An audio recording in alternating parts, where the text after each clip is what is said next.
How's it going, everybody? Welcome back. It's TableTakes Plays. Today we have a very special edition of TableTakes Plays. We are going to be using some of the lovely content from one of my new favorite content creators. This comes to us from the folks at Limitless Adventures. We are going to be playing through Fifth Evolution, Carbide City. Ooh. You may be wondering, what's a comic book got to do with the TTRPG? Well, we're actually going to be playing through the comic book. So there's a bunch of stuff in the comic book, the whole comic book that we're going to like read through and play through, and it's a bunch of rules for us to play as superheroes in a superhero campaign that has fifth edition rules for the most part. So this is designed specifically, as it was described to me, as a way to jump genres. If you have played fifth edition a lot, but you're nervous about getting your players, if you're a dungeon master, or your friends into a new genre, well, these fifth evolution comic series from Limitless Adventures give you a seamless way to transition in from fifth edition, the traditional medieval fantasy style, to a different genre. So they've got these comic books which are more genres to choose from than just superheroes. There's also Whitechapel, if you want the whole Sherlock Holmes style investigation series thing. There's Gothic horror, 80s Gothic. So you can try out some mysterious, spooky adventures and mysteries. There's even a World War II era comic series for you to try out some more tactical RPG systems. And it's all in fifth edition for the most part. I'll go through some of the changes for how everything's different in Carbide City and the superhero adventures. But for the most part, it's really just fifth edition, but you get to play superheroes, which I think is really cool. So I am joined today with all of these lovely hosts. We are back again, the super crew. We got Marcus behind the scenes, the producer, helping us out, and we've got Anita, Noir, and Bonsai. I'm super happy to see y'all again. I love playing games with y'all. You're some of my favorite role playing games players because you always do things that I never expect y'all to do. So I expect nothing less from a superhero campaign as well. Have any of y'all played a superhero campaign or something similar to it? Yeah. What was it Played like? a lot. No, go I ahead. have. Bonsai, unfortunately, is going to be using text to speech today. Thank you, Bonsai, for coming in, even though you're a little sick. We wish you very well. I forgot about that. I'm so sorry. Yeah, I played Mask. It was a good time all the way around. What was it I've like? played. What's No, different go ahead. about it from what's traditional RPG systems? Well, it uses powered by the apocalypse, so there's no real definition on powers or abilities, which means that it's really just open to your interpretation. Which is really great for comic books because like when we played Monster of the Week, there was the kick some butt move. There's something like that Yeah. in Mask, and you can have somebody say, "I'm shooting my heat vision, frost breath, and flying at them at super speed." It all qualifies under kick some butt. So I mean, they can have the scene look however they want, which is really freeing and awesome. That is really cool. I'm super happy to see that you have some experience with it. You can help me out a little bit because I've never played a superhero RPG. Anita, you said that you played a little bit too. I've played Masks, and I've run Masks, and I've also GM'd and played Mutants and Masterminds, both first and second edition, way back. Oh, Um, so I've played a fair bit of superhero RPGs. so Mutants and Masterminds, I think, was a D20 system, very similar to D&D. well, good. Then this should feel right at home for you. Um, can I ask what are you excited for with a superhero RPG system? I always like how creative you can get with superpowers, and just I like seeing other people's characters and what they like to bring to the table. and how you all form a team together. That's awesome. There's definitely gonna be plenty of that. We're gonna start off with this just a little bit of background so you can understand a little bit of what's going on in the world uh, of these superheroes. Where is Carbide City? What's the city like, and what's going on in these bustling lives of all the citizens that you're trying to protect and save on a day-to-day basis. So let me quickly just go through some of the changes from 5th edition to 5th evolution.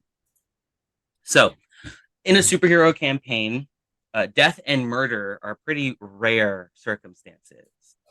You have a stat called public opinion. It's a shared stat between all of you, and it adjusts your charisma score modifiers based off of how the public views you. And one of the easiest ways to tank your public opinion is by doing a murder. It's pretty rare for any characters to die as well.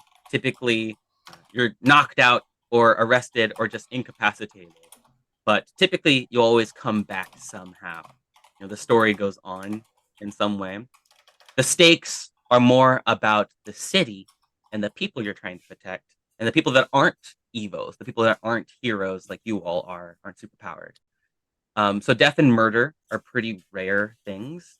Even So don't kick babies. Good to know. yes, don't kick babies. Bonsai is absolutely correct. I would say even the villains. You might play a different kind of superhero RPG where villains do murder or kill people, but Carbide City specifically is more of the silly, Saturday morning cartoon style of villains doing dastardly things to people. But typically, we don't see them actually killing people, so it's keeping it PG mostly. Also, in 5th evolution, there are no levels. You're going to be similar to a 12th level D&D character in power at the start, like from the very start. However, you do get small improvements over time. You just learn how to use your powers in new and exciting ways. So you basically stay the same level, but you gain a little bit of power in levels. You may gain rewards in terms of how the public views you, wealth, fame, notoriety, special equipment, new alliances, access to supernatural things. These are all other ways of getting advancements in 5th evolution. Another thing is that healing is pretty rare. I'm going to be giving you something called evolution points once in a while. Think of it like inspiration points in D&D. Whenever a particularly heroic deed is more enacted, Yes, don't kick babies. or if there's a really cool role-play moment that I want to reward or something like that, as a GM, I reward evolution points. Now, healing is pretty rare for heroes. Typically, your body regenerates Yes, on don't its kick own babies. because Bonsai is absolutely evos, correct. superheroes, are called evos in this world. Evos are pretty tough characters who can bounce back. Are more about the city, so you typically won't find like healing powers and things like that, or like a night nurse or something. However, there are rests. You can use a long rest, which is pretty much the same as it is in D&D. Get all your hit points back. Good night's sleep will take care of pretty much any injury you've gotten. However, short rests are a little bit different. So in 5th evolution, a short rest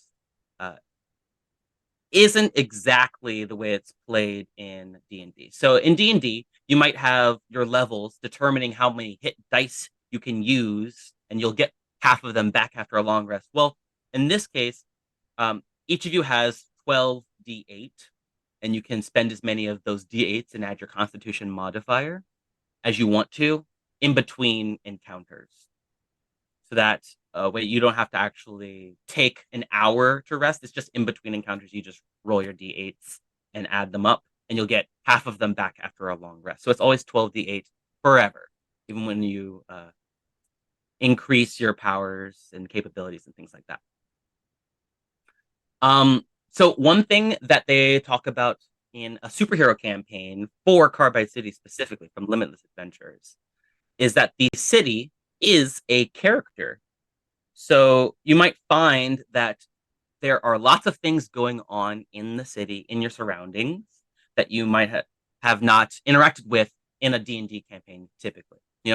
It's an island that you sort of stay in, and there's many places and exciting venues, different people in the city that you'll get to know, get used to, as opposed to traveling from one city to another, to another, to another on a large exploration campaign or something like that.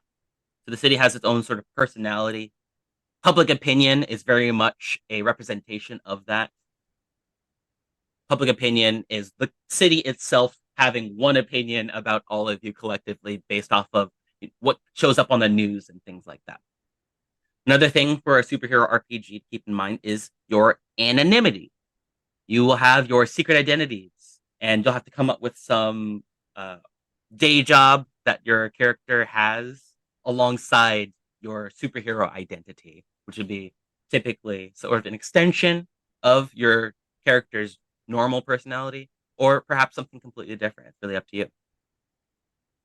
And then lastly, we've got many stories that will cross over one another. I don't know if you've ever heard of this thing called Marvel Cinematic Universe, ringing a bell. They have a lot of different stories.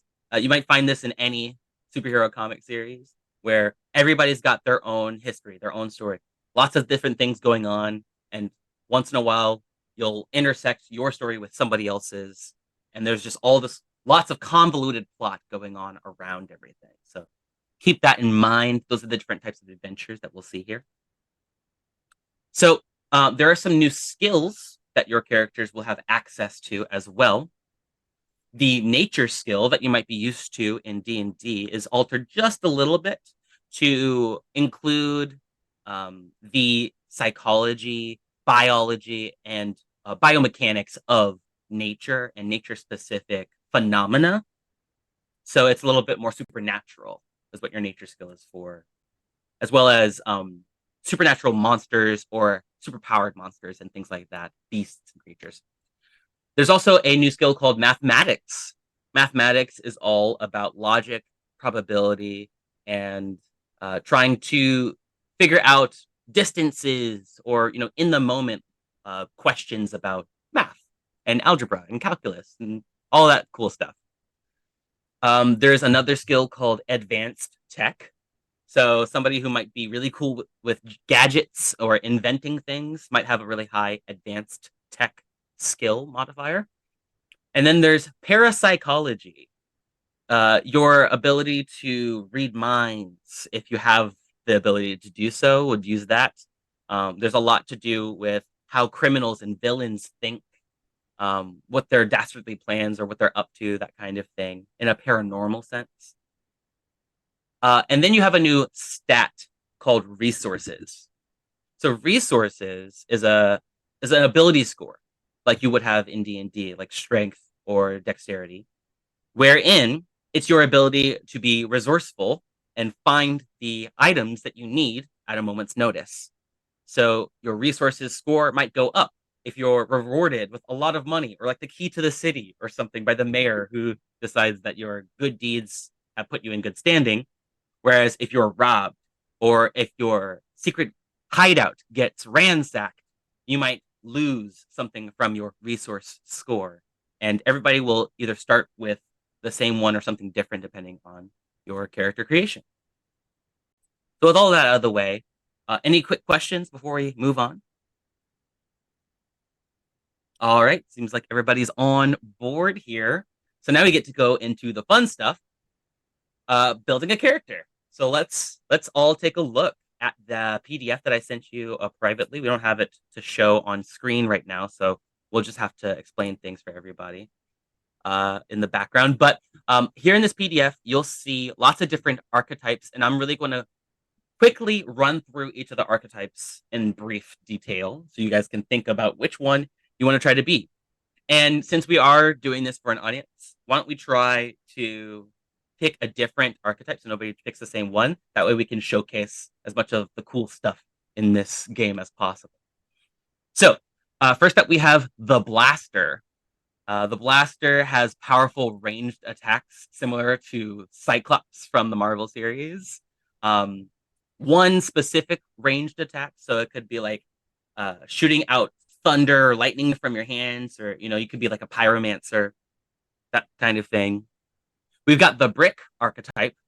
The brick is tough and strong. It's your Hulk-esque character who can use their brawn for pretty much everything. It's pretty straightforward character style.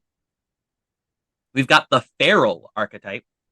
It's all about the wild and animal-like nature of your character being exemplified. So that might come through in their appearance. They might actually look more feral from the outside, like Sabretooth or Beast. Or you might have it be a little bit more subtle and be able to interact with society a little bit more, but then bring out your werewolf side or something like that. There's the Gadgeteer archetype, and this one is pretty cool. It's most like Batman or like Mr. Fantastic, if you can think of some of those as examples of inventors who can create impossible machines. You likely would be a sort of ranged character, typically building you're using your brains and your gadgets to your advantage rather than any innate powers, just your brains mostly. There's the ghost archetype, which really just means that you can turn invisible, but there's a lot of intricacy and nuance to how that works and what that changes about your character. And then next up, we have the martial artist archetype, which is pretty straightforward. They're strong and fast fighters. Think Black Canary or Iron Fist, right? And then we also have the marksman archetype, which is mostly like Deadshot or Deadeye or, I don't know, Bloodsport. There's a lot of different characters who are really good at aiming and shooting things.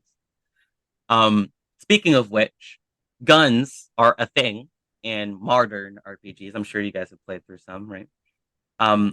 In this game, they don't deal damage in the way you might have played like D&D or something like that, where you take injuries from every shot that hits you. It's more so reducing your effectiveness in combat and lowering your HP, which isn't a representation of wounds that you've accumulated, but rather your stamina running out or your heroic luck running out, that kind of thing. So if you get shot, quote unquote, and take damage, it's more like a bullet bounced off your chest, and now you feel like, oh man, if that had been like an inch to the left, that would have killed me, that kind of thing. And marksmen are skilled at guns. So there you go. There's the speedster archetype, like the Flash, Quicksilver, being capable of speeds far beyond a normal human. Simple stuff, probably heard of before. There's the telepath, which can read minds and send messages. So maybe like Marvel's Professor X or the Martian Manhunter, they have those telepathic abilities. And then finally, we've got the teleporter. Teleporters can blink in and out of time and space from one spot to another, almost as if by magic. So there's like Raven from DC or Nightcrawler from Marvel are examples that they have here of just like popping in and out in short distances that get increasingly further away the more powerful you get. So that's pretty cool progression there. But those are all the archetypes. So hopefully you all have come up with some ideas of which one you want to play. Looks like Bonsai has definitely got one.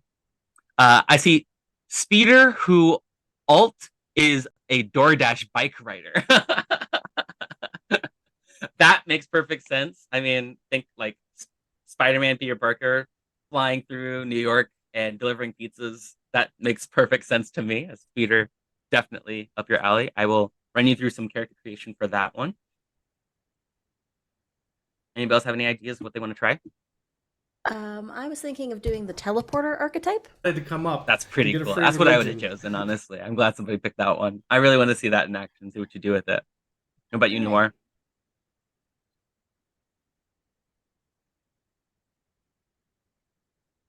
Let me guess. You want to make your own. You don't like any of these options. You want to come up with something even cooler than any of these. Is that right?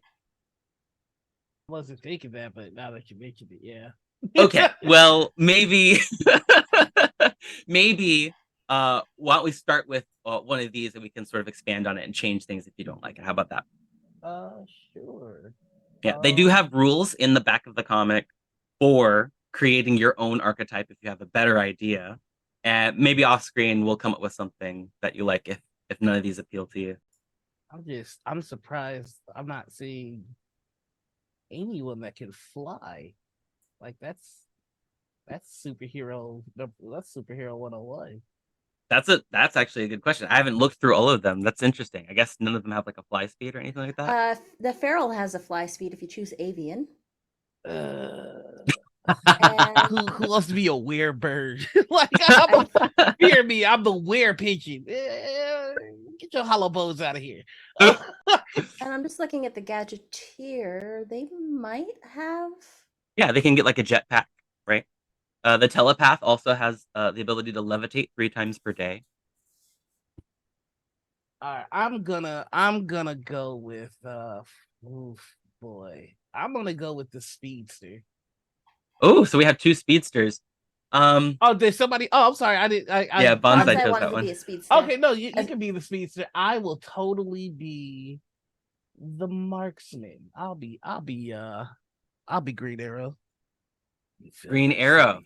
Okay, nice. Okay, so you're a marksman. That's so cool. All right, cool. I'm really excited about that. You might change your mind if you want to be more like Green Arrow. You might want to go with the blaster, but the marksman uses more conventional like guns and things like that. What do you think? it also has Marksman has the longbows. option of a longbow as well as explosive arrows, net arrows, and sleeping gas arrows. Okay, well, great. There you go. All right, so let's see then. Looks like everybody knows what they're going to do. Let's go through some character creation. Let's start with you, Noir. Let's go through the marksman. So we have some steps to run through, and we'll do this so that our audience knows can follow along a little bit. So we got step 1, weapon of choice. So choose one of the following weapon styles. You got rifle, dual pistols, or bow. And then once you choose that one, it cannot be changed. So keep that in mind. All right, longbow. Longbow it is.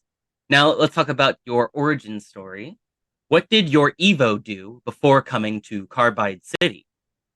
Choose a combination of any 2 skills, tools, and or languages that fit your origin story.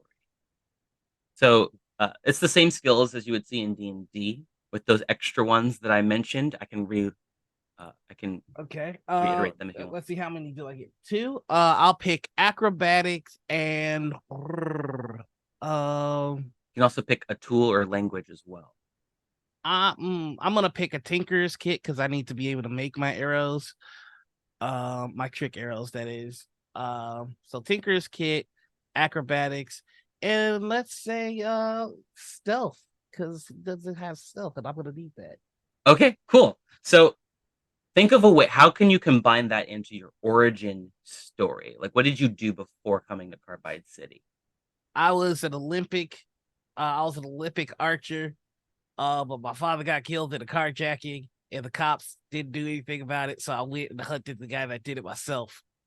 Oh my gosh, that sounds about right. I am anticipating a lot of dead parents in the origin stories, as is pretty typical for superhero origin stories. So that works for me. That's perfect. All right, and then let's take a look at step 3, appearance. What does your Evo look like? Do you wear a super suit? And if so, what does it look like?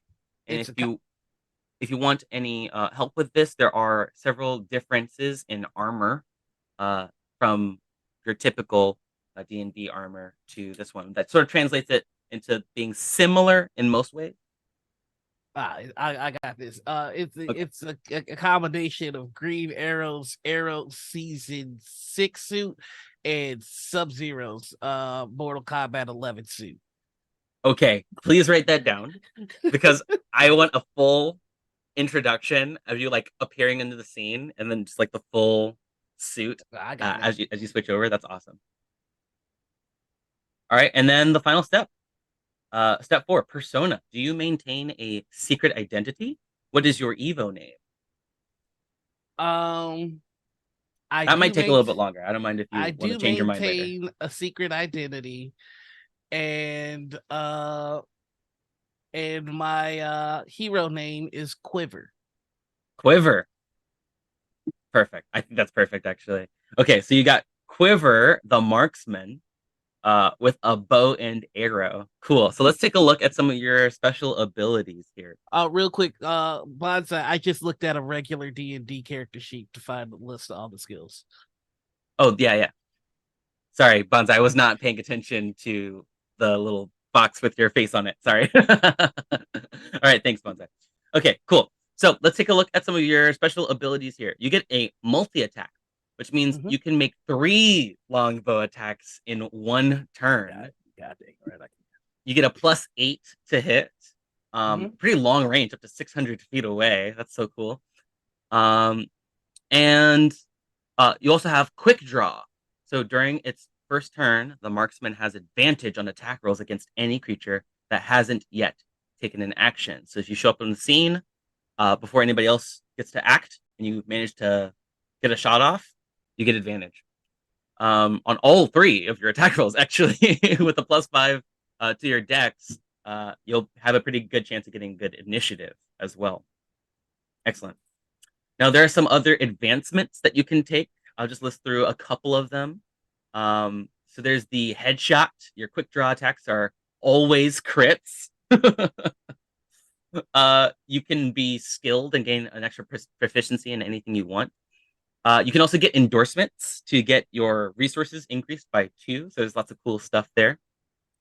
There is also the archer variant if you want to go even more into the archer. That is what I'm looking to get into. All right, perfect. That makes sense. Yeah, the archer sounds perfect for your character. So you get some explosive arrows and other cool kinds of like arrow types. That's awesome. Yes. All right.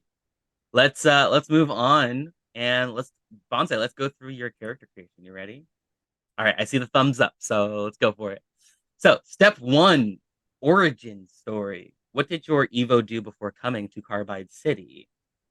And keep in mind, you can choose between any 2 skills, tools, or languages that would fit into your background. This isn't like proficiency that you're gaining on top of the other ones that you already have. This is just helping you come up with what things build your origin story. So you only get the proficiencies that are already on your character sheet, which is athletics, you get a +6, and your perception, you get a +3. And it looks like you get to choose any one language you want. And we're going to be playing in a sort of modern style. So pretty much any language you're likely to see in 2023 is something that you can expect one of your characters to be well versed in. So looks like Bonza's writing something on the little whiteboard there. All right. Was a regular person who volunteered for an experiment for cash. So using athletics and sleight of hand. Perfect. All right, Bonsai, I'm gonna have you write that down and keep that handy for next time. So it looks like you were subject to a strange experiment. It's all about that gig economy. Sometimes you just got to make money where you can. That's right. You're a door dasher, right? Excellent. So now you are in Carbide City, a super speedster. Excellent. So athletics and sleight of hand, perfect.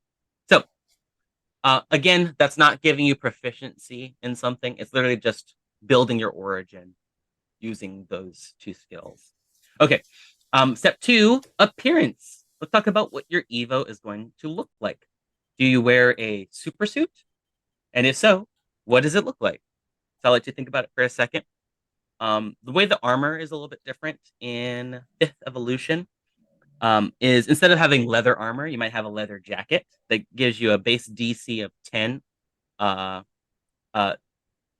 it gives you an armor class of 11 plus your dex modifier. If you had an armored jacket, that's kind of like your chainmail, basically. It gives you a 12 plus your dex, but it gives you disadvantage on stealth checks.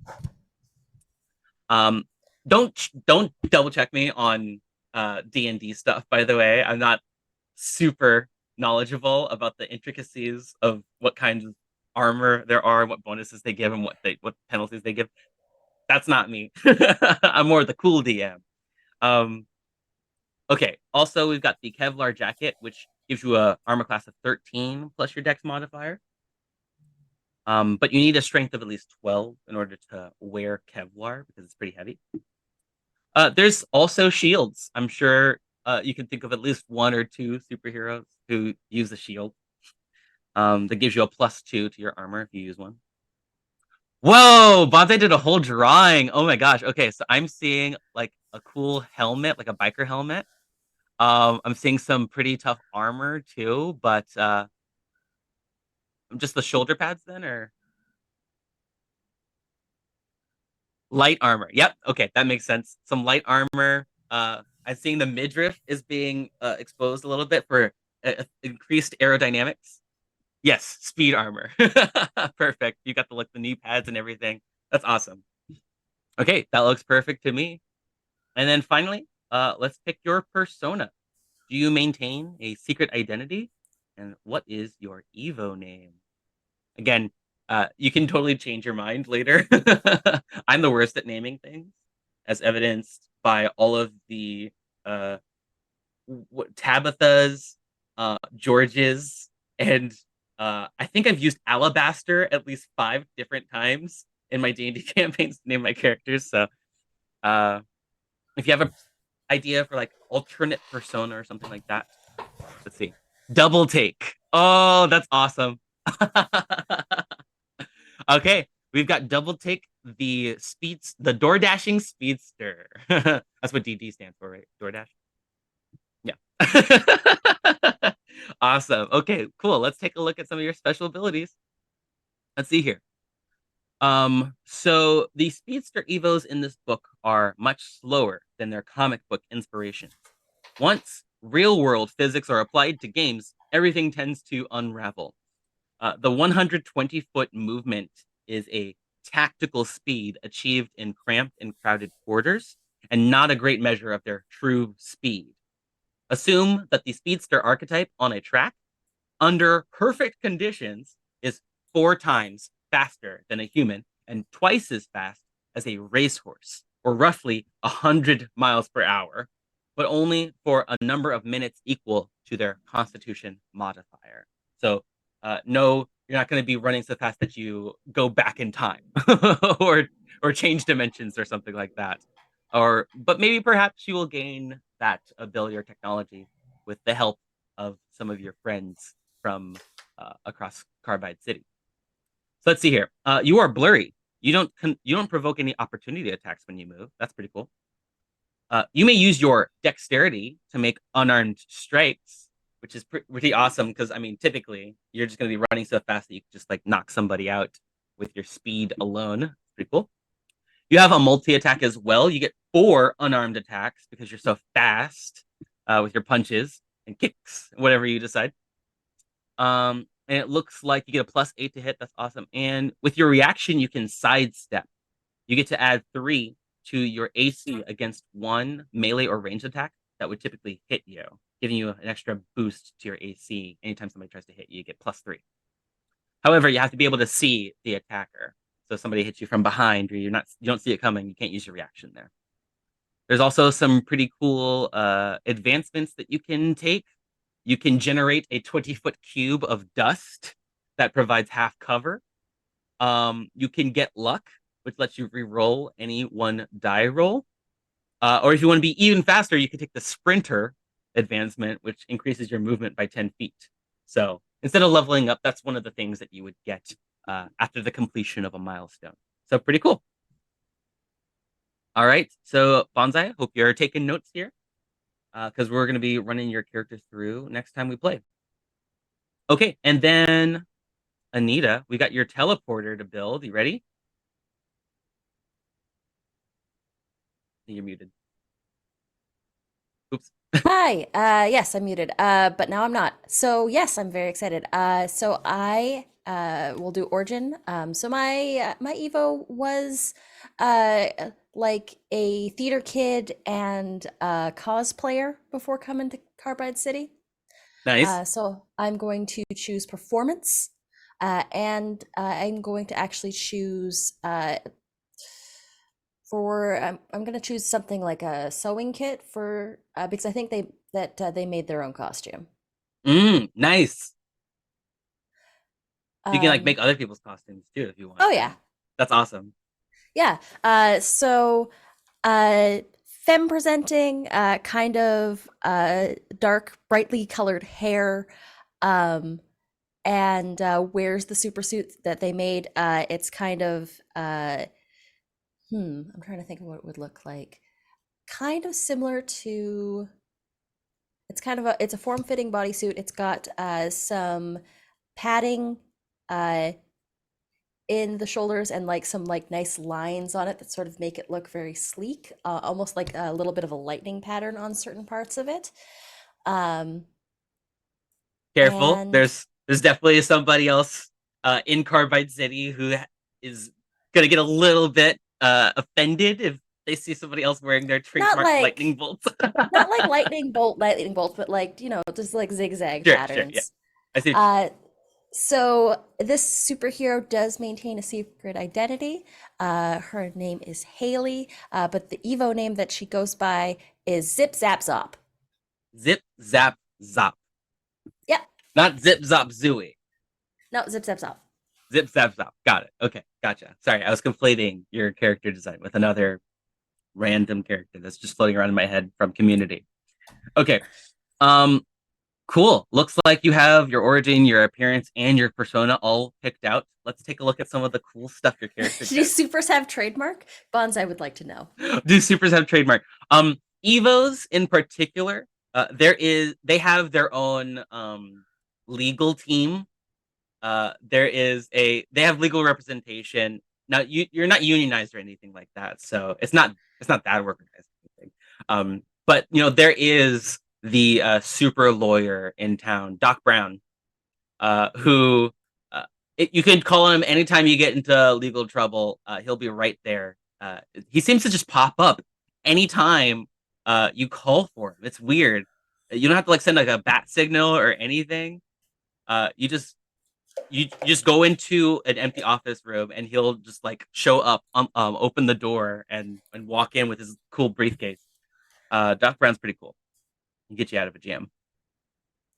Okay, teleporter tactics. Teleporters move quickly on the battlefield, changing conditions to keep the enemy on their toes. Shifting the battlefield by carrying allies, flanking to assist, removing ranged threats from behind enemy lines, and stealing guarded items are all ways a teleporter can contribute to their team's success. Now, what I'm assuming from reading that is that flanking bonus is totally a thing. You get advantage if you flank with a teammate. So I'm taking that as holy writ, and I am not going to house Uh, rule that. it's more like I can teleport behind them and then do a sneak attack. Perfect. Yeah, All right. Yeah, I see that. You get a surprise attack. If you make an attack yeah. against an opponent within range in the same turn, it used its jaunt ability. It applies an additional 3d6 damage to all attacks. So your jaunt ability lets you teleport up to 60 feet to an unoccupied space that you can see as an action or a bonus action. So that's just an action or a bonus action you have to take in order to teleport every turn. Yeah. Pretty cool. Falling. Let's talk about falling. At the end of a fall, a creature takes 1d6 bludgeoning damage every 10 feet it fell to a maximum of 20d6. I don't know how accurate that is to D&D. I'm going to assume that it's pretty accurate there. Those are rules as written. Okay, great. Wow. They thought of everything, huh? The creature lands prone unless it avoids taking damage from the fall. Okay, so keep that in mind if you decide to teleport up 60 feet into the air. Okay, and let's see what else you got. You got Nimble Striker, so you can use your dexterity to make unarmed strikes as well. So you don't have to rely on strength too much. You have a really high con score. I was not expecting that. I wonder if like teleporting all the time gets you just really queasy. So you have to have like a really strong stomach to be a teleporter. Or it's so that I can soak up some of that fall damage that I inevitably take. Yes. Yeah, that makes perfect sense too. Let's see what else you got. Oh, it looks like you can get some cool advancements later on. You can surprise, you get advantage on all of your surprise attacks. You can use the brawler advancement, so your unarmed strikes deal extra bludgeoning damage instead of just one damage. And oh, passenger, you can bring creatures with you after a while. For now, it looks like you can't, but maybe once you get more powerful, there you go. All right. Well, I think that is all for our character creation individually. However, you're a superhero team. No wolf stands alone in this pack. You all know each other for some reason or another. Let's figure it out. How did you all meet in Carbide City? Ooh, that's a good question.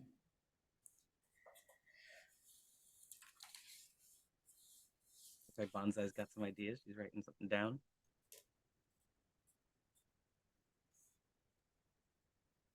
FLG. Friendly local gaming store?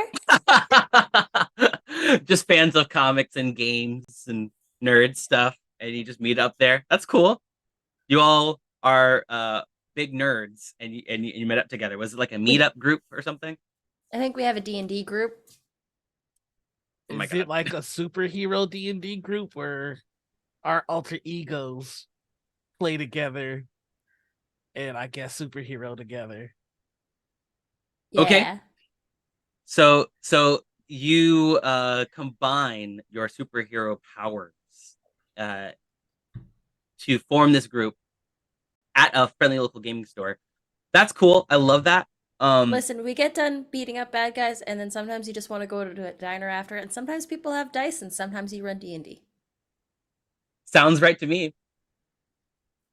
How did you meet? How did you meet to form the D&D group? Meetup.com. Yeah, that makes sense. That's how most people do it. So yeah, you're just like on the forums looking for other people to play D&D with, and then you just so happen to find other people that coincidentally also have superpowers.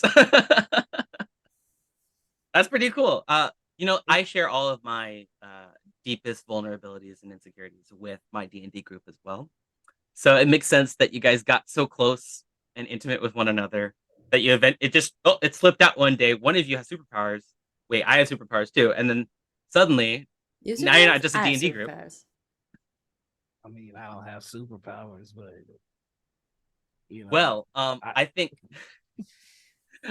oh, hold on. Poop went down one day and we had to I don't know what that kick butt. Oh, stuff went down. Okay. That looked like a FU to me. Yeah. Yeah, I got that too. I With that, was like, that K kind of had a little loop on the top there. There we go. Whoa, Yes. Bonsai, that's not how we solve crime here. Uh-oh, you're polluting. Do you know what that means? So you kick butt. And we had to defend the so local that's what you're gaming saying, Bonsai. store. Yeah. Oh, okay, that's perfect. So something went down at the game store. A bunch of lizard men rose up from the sewers and started attacking the owner. And then you were all like separately like, oh, I gotta go. And then you just like went to different phone booths and switched costumes. One of us real went fast. to the one store washroom. Bonsai says, could the owner be a retired superhero? Ooh, I love that. I like it. Absolutely. Saucy. Yeah, sort of like a patron for you folks. Yeah. What's the shop owner's name? Give them a classy, dignified name. Doug Dougal. Doug Dougal. I was gonna say Bruce. We got two options: Doug, Dougal, and Bruce, equally hilarious. Doug, Bruce, Dougal. Douglas Doug, Bruce Dougal. Douglas, You got to say the Bruce, whole thing. Dougal, DVD. DVD. DVD. We've got DD, we've got DVD, we've got ZZZ. Zizzy, zizzy. Zip, zap, zap. Okay. Dougie Bruce Dukes is Marcus's suggestion. Marcus Okay. Jr. Okay, cool. If I were playing and I was playing with y'all, I would want to be a gadgeteer. That would be really cool. So I'm gonna say he's a retired gadgeteer. He no longer has his gadgets, but there's a button underneath the shop counter, and when he presses that, one of the bookshelves slides back to reveal a secret lair where you can play with all of his old gadgets that are mostly, covered in cobwebs and dust, but some of them still Listen, work pretty well. we mostly came to the shop because he actually builds some really killer terrain. Yeah. Oh It's man, that's really so good cool. for the immersion. Absolutely. That's awesome. Yeah. So not only do your D&D games get that extra bit of realism and immersiveness, but also your combats, you have just a little bit extra tech at your disposal. So with that said, I'm definitely going to make sure all of you get a +1 to your resource skill.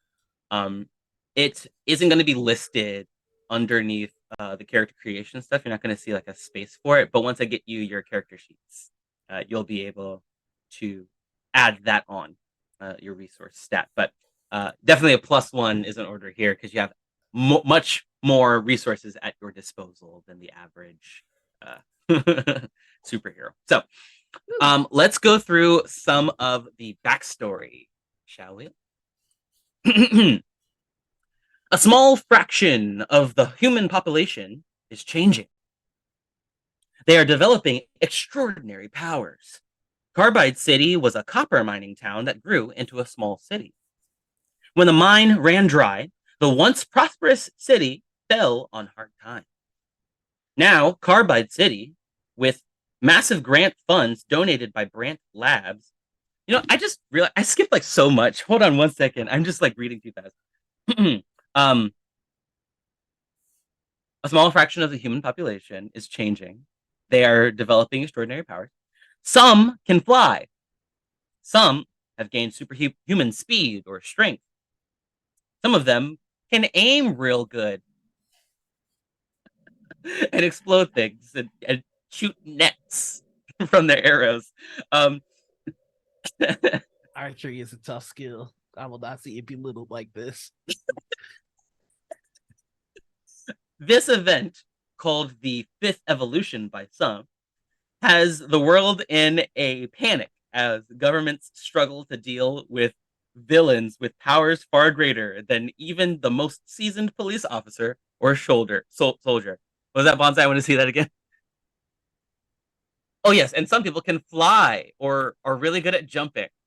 You know, it takes all kinds, really, when you're a mutant. Oh, sorry, we can't say that. That's a different property. These are evolutions, okay, not mutations. Totally different things. The courts are filled with cases that have no precedent. We're living in very unprecedented times. In the midst of all this turmoil, one city has seen opportunities to reverse its fortunes. Carbide City was a copper mining town that grew into a small city. When the mine ran dry, the once prosperous city fell on hard times. Now, Carbide City, with massive grant funds donated by Brant Labs, a multi-billion-dollar corporation, has started to rebrand itself as a haven for the Evolve, or EVOs for short. Carbide City offers affordable housing and offers grants to EVO students at its university and community college. The city also offers a number of social programs and job training opportunities. There's even a meetup group where people can find other gamers like themselves and use that common trait in order to have their one of a kind, truly unique hobby shared between like minds. Over the last few years, Carbide City has come to boast the highest population of Evos in the world. And I believe that is where we are going to have to pause briefly for now. When we come back next week, we will be playing through this first adventure where it appears there are shooters at a local movie theater where you're expected to fly onto the scene thanks to the local, uh, I believe it's the ERG. It's a group of folks, basically cops, that call on the evolved heroes to anytime there's like a huge disturbance where the cops can't get involved too much. And why do that when they've got you to call them? So, yeah, there will be plenty of villains and minions to dispatch of. We'll actually get to look at some of the gameplay and how mega super fights will play out a little bit differently in the theater of the mind than your typical fantasy game. And we're going to read through the comic and then the cliffhanger where we will lead in to your adventure. So I hope you're all as excited as I am. Keep your eyes to the sky and watch out for anything that might be a little more too confusing to tell what it really is. And we will see you all again next week. But right after this, we have some more programming here on Gen Con TV. In just about 45 minutes, sorry, 35 minutes, we have Sarah's Table coming up right after this. So stick around for that. We love some joyful gaming here on TableTakes. So I hope you're excited. And I'm not sure if we're doing the relaunch of TableTakes just yet. So keep your eyes peeled. Stay tuned to find out more information about what we have in store. Some fun surprises coming up real soon. Anyway, I've been Javion, your game master for today. Thank you all once again for joining me, Anita, Noir, and Bonsai. And thanks again to Marcus in the background there, helping make this show run smoothly. We will see you guys again next week. Ta-ta for now. Why?